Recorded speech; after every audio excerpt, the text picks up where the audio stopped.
Hello friends, welcome back to our channel. நம்ம இன்றைக்கி ரொம்ப அழகான ஒரு சிம்பிளாக ரொம்ப ஈஸியாக செய்யக்கூடிய நம்ம நெக்லஸ் பார்க்கலாங்க. இதுக்கு நம்ம ரெண்டு கலரில் தான் பாஸ் யூஸ் பண்ணுறோம். ஒன்று வந்து பார்த்திங்கன்னா இந்த கிறிஸ்டல் பீட்ஸு, இன்னொன்று பார்த்திங்கன்னா இந்த சுகர் பீட்ஸு. இந்த ரெண்டு பீட்ஸ் தான் நம்ம வந்து இந்த ஒர்க் ஃபுல்லாக நம்ம செய்ய போகிறோம். சரி வாங்க நம்ம எப்படி செய்யலான்னு பார்க்கலாம். நான் இதுக்கு இந்த ஊசியும் த்ரெட் எடுத்திருக்கேன். த்ரெட்டு 160 சென்டிமீட்டர் எடுத்துக்கலாம். இப்போது நம்ம ஃபஸ்ட்டு ஸ்டெப்பாக என்ன பண்ணுறோம் அப்படின்னா, ஒரு 4 சுகர் பீட்ஸ் எடுக்கிறோம். 4 நம்பர் சுகர் பீட்ஸை என்ன செஞ்சுக்கணும், எடுத்துக்கணும். இங்கே பாருங்கள் 4 நம்பர் இருக்குது. இதை நம்ம என்ன செய்கிறோம், இந்த த்ரெட்டு வழியாக விட்டுட்டு பேக் சைட்லேருந்து நம்ம நீடில் என்ன செஞ்சணும், கொண்டு வரணும். பாருங்கள், நான் பேக் சைட்லேருந்து நீடில் கொண்டு வரேன். நீங்கள் ஃப்ரண்ட் சைடு விட்டிங்கன்னா என்ன செய்யும், பாசியெல்லாம் கீழே போயிடும். பேக் சைட்லேருந்து என்ன செய்யணும், கொண்டு வரணும். இப்போ பேக் சைட்லேருந்து நான் கொண்டு வந்துட்டேன். பாருங்கள், இப்படி இருக்கும். இதில் நம்ம என்ன செய்கிறோம், நாட் போடுறோம், அதாவது முடிச்சு போடணும். ஃபஸ்ட்டு நான் முடிச்சு போடல, பாசியை விட்டதுக்கப்புறம் தான் நான் இப்போ முடிச்சு போடுறேன். ஒரு 2 அல்லது 3 முடிச்சு நம்மளுடைய செக்யூருக்காக என்ன செஞ்சுக்கலாம், பிரிந்து வந்துடக்கூடாது இல்லையா, அதனால் 2 அல்லது ஒரு 3 முடிச்சா நம்ம நல்லா டைட்டாக போட்டுக்கலாம். போட்டுட்டு இந்த பேலன்ஸ் இருக்கிற துண்டு நரம்பு இருக்கு இல்லையா, அதை பக்கத்தில் ஒரு பாசி வழியாக நம்ம விட்டுட்டு அந்த நரம்பை என்ன செஞ்சிடலாம், கட் பண்ணி விட்டுறலாம். கட் பண்ணியாச்சு. இப்படி இருக்கும். இதில் நம்ம வந்து ஊசி இருக்கு இல்லையா, அந்த ஊசியை பக்கத்து பாசியில் உள்ளே விட்டு வெளியே எடுத்து வச்சுக்கிடுவோம். இப்படி இருக்கும். இப்போ நம்ம அடுத்த ஸ்டெப் என்ன செய்கிறோம் அப்படின்னா, 3 சுகர் பாசியும் அண்டு ஒரு கிறிஸ்டல் பீட்ஸும் நம்ம என்ன செஞ்சுக்கிறோம், எடுத்துக்கிறோம். பாருங்கள், 3 + 1 3 வந்து சுகர் பீட்ஸு, 1 கிறிஸ்டல் பீட்ஸு எடுத்துட்டு இப்போ என்ன செய்யணும் அப்படின்னா, இப்போ பாருங்கள், இந்த த்ரெட்டு வந்து இருக்கிற பாசி இருக்கு இல்லையா, அதுக்கு பக்கத்து பாசியில் த்ரெட்டு இருக்கிற இதுக்குள்ள பக்கத்து பாசியில் நம்மளை பார்த்து விடுற மாதிரி விடணும். இப்படி பேக் சைடு விடக்கூடாது, இப்படி விடக்கூடாது. நல்லா பாருங்கள், இந்த மாதிரி விடக்கூடாது. நம்மளை பார்த்து அந்த நீடில் வர்ற மாதிரி விடணும். இந்த த்ரெட்டுக்கு பக்கத்து பாசியில் இந்த மாதிரி நீடில் விடணும், நம்மளை பார்த்து வர்ற மாதிரி. இப்படி இருக்கும். கொஞ்சம் நல்லா டைட் பண்ணி வச்சுக்கோங்க. அடுத்து என்னென்னா 3 சுகர் பாசி நம்ம எடுத்துக்கிறோம். எடுத்துட்டு கிறிஸ்டல் பீஸ்க்கு பக்கத்தில் உள்ள அந்த பாசி வழியாக நம்ம நீடில் விட்டு எடுக்கணும். நீடில் விட்டு எடுத்து கொஞ்சம் நல்லா டைட் பண்ணிக்கோங்க. பாருங்கள், நல்லா டைட் பண்ணிக்கோங்க. டைட் பண்ணிட்டிங்கன்னா இந்த ஷேப் பார்த்திங்கன்னா நல்லா ஒரு ரவுண்ட் ஷேப்பு நமக்கு கிடைக்கும். இந்த மாதிரி ஒரு ஷேப் கிடைக்கும். இப்போ அடுத்து என்ன பண்ண போகிறோன்னா, நம்ம நீடில் 3 சுகர் பாசி ப்ளஸ் ஒரு கிறிஸ்டல் பீட்ஸு எடுத்துட்டு அதை இந்த த்ரெட் இருக்கு இல்லையா, இந்த பாசிக்கு பக்கத்து பாசி வழியாக நம்மளை பார்த்து என்ன செய்யணும், ஊசி விடணும். இங்கே பாருங்கள், பக்கத்து பாசியில் நம்மளை பார்த்து இந்த நீடில் என்ன செய்யணும், விட்டு வெளியே எடுக்கணும். இது இந்த ப்ராசஸ் தாங்க, இந்த ஒர்க் ஃபுல்லாக கண்டினியூ ஆகிட்டே இருக்கும். அடுத்து நம்ம என்ன பண்ணுவோம், 3 சுகர் பீட்ஸ் எடுப்போம். 3 சுகர் பீட்ஸு. இந்த சுகர் பீட்ஸ் எடுத்து என்ன செய்யணும்னா, இந்த கிறிஸ்டல் பீட்ஸுக்கு பக்கத்தில் உள்ள பாசி வழியாக நீடில் விட்டு வெளியே எடுக்கணும். விட்டு பார்த்திங்கன்னா அடுத்த ஒரு ரவுண்ட் ரெடி ஆயிடுது. இதே ப்ராசஸ் தான் கண்டினியூஸாக இந்த நெக்லஸ் ஃபுல்லாக நம்ம செய்ய போகிறோம். 3 சுகர் பீட்ஸு, ஒரு கிறிஸ்டல் பீட்ஸு, அதை இப்போ இந்த த்ரெட்டு பக்கத்தில் உள்ள ஊசி வழியாக நான் விட்டு எடுக்கிறேன். நம்மளை பார்த்து எடுக்கணும். இந்த மாதிரி வரும். உங்களுக்கு கொஞ்சம் லூஸாக இருக்கிற மாதிரி தான் ஒரு ஃபீலிங் இருக்கும். நீங்கள் எதுக்கும் கொஞ்சம் டைட் பண்ணிக்கோங்க. அடுத்து இந்த 3 பாசி இருக்கு இல்லையா, 3 சுகர் பீட்ஸ் எடுத்து அதை இந்த கிறிஸ்டல் பீட்ஸுக்கு பக்கத்தில் உள்ள அந்த பீஸ் வழியாக என்ன செய்கிறோம், பீட்ஸ் வழியாக வெளியே எடுக்கிறோம். கொஞ்சம் நல்லா டைட் பண்ணிக்கோங்க. இப்போ பாருங்கள், இந்த மாதிரி டிசைன் என்ன செய்து நமக்கு கிடைக்கும். இது ரொம்ப ஈஸியாக செய்யக்கூடிய மெத்தடுங்க. ரொம்ப அழகாகவும் இருந்தது இந்த நெக்லஸ்ஸு. ஸோ இதே ப்ராசஸ் தான் நம்ம கண்டினியூவாக நம்ம செஞ்சுட்டு வரோம். இதை நம்ம கொஞ்சம் ஸ்பீடாக பார்க்கலாம். நம்ம இந்த டாலர் போர்ஷன் வரைக்கும் இதே ப்ராசஸை கண்டினியூ பண்ணிட்டு வரோம். அந்த டாலர் போர்ஷன் வரும்போது நம்ம கொஞ்சம் டைரக்ஷனை மாற்றி விடுவோம். ஸோ அது எப்படிங்கிறத நம்ம வந்து பார்க்கலாம். உங்களுக்கு இந்த ப்ராசஸ் புரிஞ்சிருக்கும்னு நினைக்கிறேன்.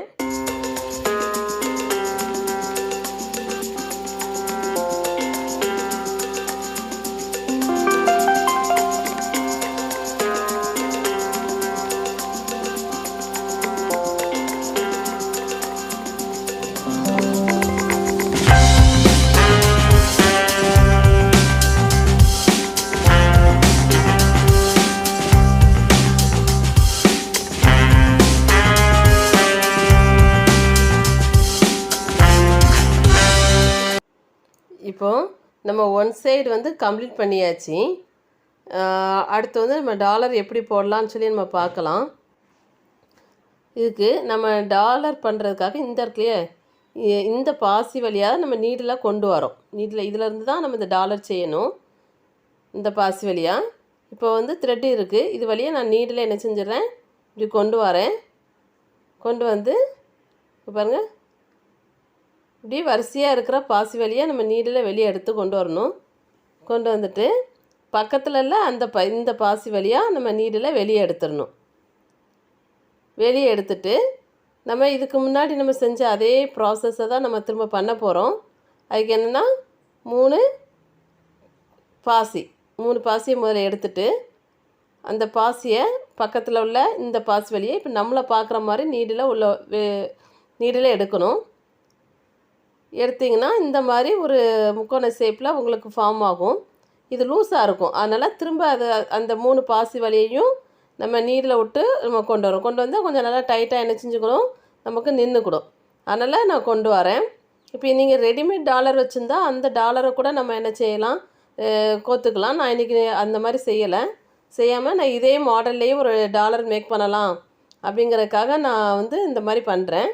இப்போ வந்து இதில் பாருங்கள், இந்த மாதிரி ஒரு 3 பாசி எடுத்து அதை நான் கொண்டு வந்து மறுபடியும் ஒரு சுற்றி கொண்டு வந்திருக்கேன். கொண்டு வந்துட்டு இப்போது நம்ம இந்த டாலர் டிசைன் செய்கிறதுக்காக இந்த இருக்கு இல்லையா, அந்த பக்கத்து இந்த பாசி நல்லா பாருங்கள், இந்த பாசி வழியால் தான் நம்ம வந்து நம்ம செய்ய போகிறோம். அடுத்து இதே ப்ராசஸ் ரிப்பீட் ஆகுது. இப்போ பாருங்கள், நான் கொண்டு வந்துட்டு நம்ம இதுக்கு முன்னாடி நம்ம போட்டோம் இல்லையா, அதே மாதிரி ஒரு 2 இது நம்ம பண்ண போகிறோம். பார்த்திங்கன்னா 3 சுகர் பீட்ஸு, ஒரு கிறிஸ்டல் பீட்ஸு. அதை என்ன செய்வோம், இப்போ இந்த த்ரெட் இருக்குன்னா அது பக்கத்தில் உள்ள நீடில் வழியாக நம்மளை விட்டு வெளியே எடுப்போம். நம்மளை பார்க்க அந்த நீடில் வெளியே எடுப்போம். எடுத்துகிட்டு அடுத்து என்ன பண்ணுவோம், மறுபடியும் 3 சுகர் பீட்ஸை எடுத்து நம்ம என்ன செய்வோம், இந்த மாதிரி கிறிஸ்டல் பாசிக்கு பக்கத்தில் உள்ள பாசி வழியாக நம்ம வெளியே எடுப்போம். இப்போ பாருங்கள், அதே டிசைன் ஒன்று ஃபார்ம் ஆகிடுச்சு. இப்போ இதே மாதிரி இப்போ இது ஒரே டிசைன்லேயே நம்ம முடிச்சிடலாம். இல்லை இன்னொன்று வேணாலும் நம்ம போட்டுக்கலாம், அது நம்மளோடைய விருப்பம். நான் இன்னொரு டிசைன் போடுறேன். போட்டு இதையும் அதே மாதிரி நான் என்ன செய்கிறேன், விட்டு நான் எடுக்கிறேன். எடுத்து அடுத்து ஒரு 3 சுகர் பீட்ஸு அதையும் நம்ம இப்படி எடுத்துடுறோம். இதே மாதிரி இன்னும் நீங்கள் 1 போட்டு செஞ்சாலும் நல்லா தான் இருக்கும். நான் இப்போ 2ஓட நான் நிப்பாட்டிக்கிறேன். இப்போ அடுத்து ஒரு சின்ன ஒரு கேங்கிங் மாதிரி தொங்குனா நல்லாயிருக்குங்கிறதுக்காக ஒரு கிறிஸ்டல் பீட்ஸும் ஒரு சுகர் பீட்ஸு இதை எடுத்திருக்கேன். இதை எடுத்துகிட்டு என்ன பண்ணுறேன், இந்த சுகர் பீட்ஸை விட்டுட்டு இந்த கிறிஸ்டல் பீட்ஸ் வழியாக நீடில் வெளியே எடுத்துட்டு இப்போ பக்கத்தில் அதே பீட்ஸ் அந்த த்ரெட் இருக்கு இல்லையா, அந்த பீட்ஸ் வழியாக மறுபடியும் நம்மளை பார்க்க நீடில் விட்டு வெளியே எடுக்கிறேன். எடுத்தேன்னா அங்கே பாருங்கள், ஒரு சின்ன கேங்கிங் மாதிரி அது தொங்கும். அவ்வளோதான். இது ஒரு டிசைனாக இருக்கும். இப்போ நம்ம மறுபடியும் பழைய ப்ராசஸை நம்ம இந்த சைடு நம்ம லெஃப்ட் சைட் செஞ்ச டிசைனை நம்ம ரைட் சைடில் நம்ம செய்ய போகிறோம். அதுக்கு நம்ம என்ன செய்கிறோம், இந்த நீடில் அப்படி வரிசையாக கொண்டு வந்து பக்கத்தில் இருக்கிற பாசி எந்த டைரக்ஷனில் போகுதோ அந்த டைரக்ஷன் வழியாக நம்ம நீடில் கொண்டு வரோம். பாருங்கள், இந்த பாசி வழியாக தான் ரைட் சைடு டிசைன் போட்ட மாதிரி லெஃப்ட் சைடு டிசைனும் போடணும். இப்போ அதுக்கு நம்ம நீடில் அந்த சுற்றி கொண்டு வரோம்.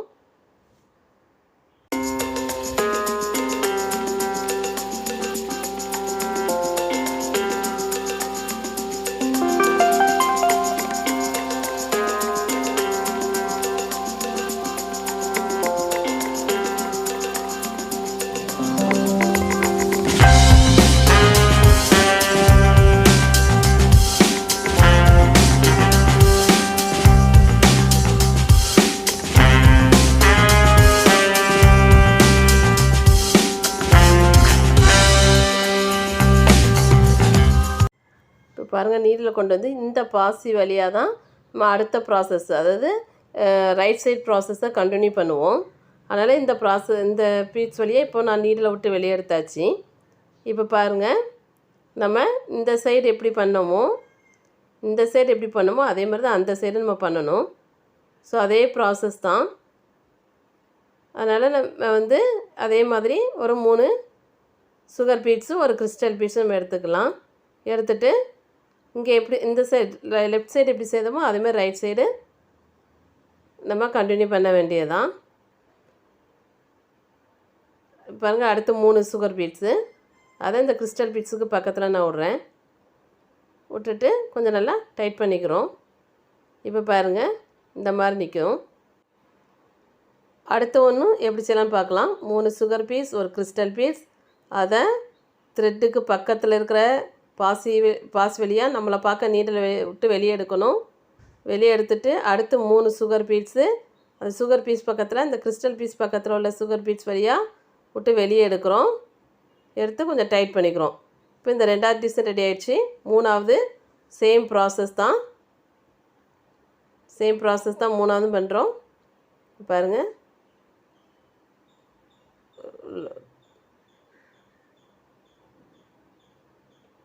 இதே இது நம்ம கண்டினியூ பண்ணிகிட்டே இருக்க வேண்டியதான்.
இப்போ பாருங்கள், ஃபுல்லாக கண்டினியூ பண்ணியாச்சு. இந்த மாதிரி இருக்கும்.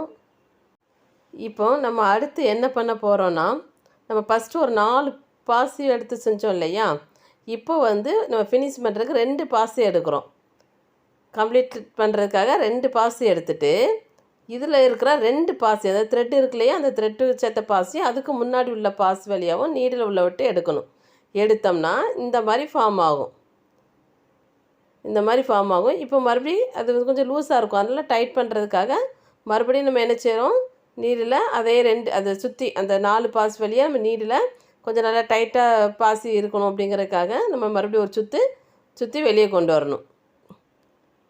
பாருங்கள், மறுபடியும் அந்த 4 பாசிக்குள்ளேயே நான் என்ன செய்கிறேன், சுற்றி நீடில் வெளியே கொண்டு வந்துடுறேன். கொண்டு வந்தோம்னா இப்படி நிற்கும். இங்கே பாருங்கள், இந்த ஆரம்பத்தில் நம்ம போட்டோம் இல்லையா, அதே மாதிரி வந்துடும். அதே மாதிரி இங்கே வந்துடும்.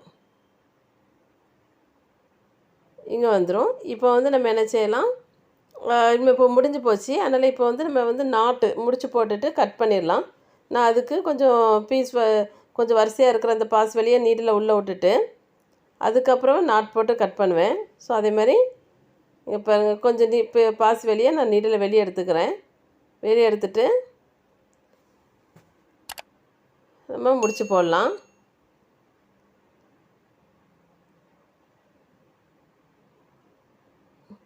கொஞ்சம் இப்படி செஞ்சோம்னா அது கொஞ்சம் அந்த இடத்து கொஞ்சம் ஸ்ட்ராங்காக இருக்கும். அதனால் கொஞ்சம் டக்குன்னு நான் கட் பண்ணாமல் கொஞ்சம் பாசி வழியாக நம்ம நீடில் எடுத்துகிட்டு அதுக்கப்புறமே என்ன செய்கிறேன், முடிச்சு போட்டு த்ரெட்டாக கட் பண்ண போகிறேன்.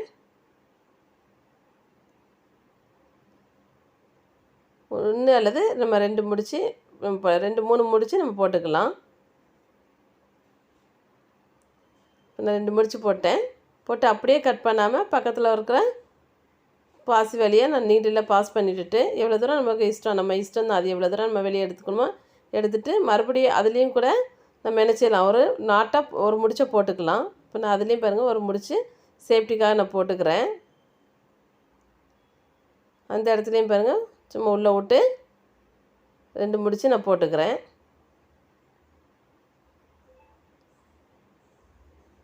விட்டு 2 முடிச்சு போட்டுட்டு அதுக்கப்புறமே அப்படியே கட் பண்ணாமல் பக்கத்தில் உள்ள பாசி வழியாக நம்ம நீடில் வெளியே எடுத்துட்டு பேலன்ஸ் இருக்கிற த்ரெட்டை என்ன செஞ்சிடலாம், கட் பண்ணி எடுத்துடலாம். இப்போது ரொம்ப அழகாக க்யூட்டான ஒரு நெக்லஸ் ரெடி ஆயிடுச்சு. இங்கே பாருங்கள் ரொம்ப அழகாக இருக்குது, சிம்பிளாக இருக்குது. நம்ம வீட்டு செல்லங்களுக்கு போட்டு அழகு பார்க்கலாம். ஸோ அந்த அளவுக்கு நல்ல நெக்லஸ் ரெடி ஆகிட்டு இதுக்கு நான் வந்து இப்போ 2 ரிங் எடுத்துருக்கிறேன். இதில் வந்து நம்ம வந்து இதில் எக்ஸ்டென்ஷனாகவும் நம்ம கடையில் கிடைக்கிற எக்ஸ்டென்ஷனையும் மாட்டலாம், இல்லை இதேமாதிரி ப்ரேஸ்லெட் வாங்கி அந்த ப்ரேஸ்லெட்டையும் நம்ம ஃபிக்ஸ் பண்ணிக்கலாம். இப்போ என்கிட்ட ப்ரேஸ்லெட் இருக்கிறதுனால ப்ரேஸ்லெட் குக் இருக்கிறதுனால அந்த குக்கு இருக்கிறதுனால நான் அதை இந்த ரிங்கில் என்ன செய்கிறேன், மாட்டி அதை பேக் செயினாக யூஸ் பண்ணுறேன். நெக்லஸோடைய பேக் செயினாக யூஸ் பண்ண போகிறேன். அதுக்கு இந்த ஜம்ப்ரிங்கை ஃபஸ்ட்டு இந்த நம்ம செஞ்சுருக்கோம் இல்லையா, இந்த கேப்லேயே ஒரு ஜம்ப்ரிங்கை நம்ம ஃபிக்ஸ் பண்ணிக்கலாம். 2 ஜம்ப்ரிங்கையும் நான் என்ன பண்ண போகிறேன், அந்த ஜம்ப்ரிங் வந்து இந்த வாய் க்ளோஸாக இருக்கும், அதனால் அதை நான் அந்த இது கொஞ்சம் பிரித்து விட்டுட்டு அதை இந்த இதில் நான் மாட்டி விட்டுக்கிறேன். இல்லை இதெல்லாம் வேண்டாம் அப்படின்னா நம்ம கடையில் இருக்கிற அந்த எக்ஸ்டென்ஷனே அது அந்த ரோப் எக்ஸ்டென்ஷன் ரோப்பே நம்ம வாங்கி யூஸ் பண்ணிக்கலாம். இப்போது இந்த ப்ரேஸ்லெட் கூக்கையும் உள்ளே போட்டுட்டு நான் அதை இந்த வாய் திறந்துருக்கு இல்லையா, அதை நான் நல்லா டைட் பண்ணி க்ளோஸ் பண்ணிக்கிறேன். அதை டைட் பண்ணி க்ளோஸ் பண்ணிக்கிறேன். இப்போ அடுத்த சைடு உள்ளதையும் எடுத்து அடுத்த சைடு உள்ளதையும் இந்த ரிங்குக்குள்ளே நான் போட்டுட்டு இதையும் நல்லா நான் டைட்டாக க்ளோஸ் பண்ணிக்க போகிறேன். இதையும் நல்லா நான் டைட்டாக க்ளோஸ் பண்ணிக்க போகிறேன்.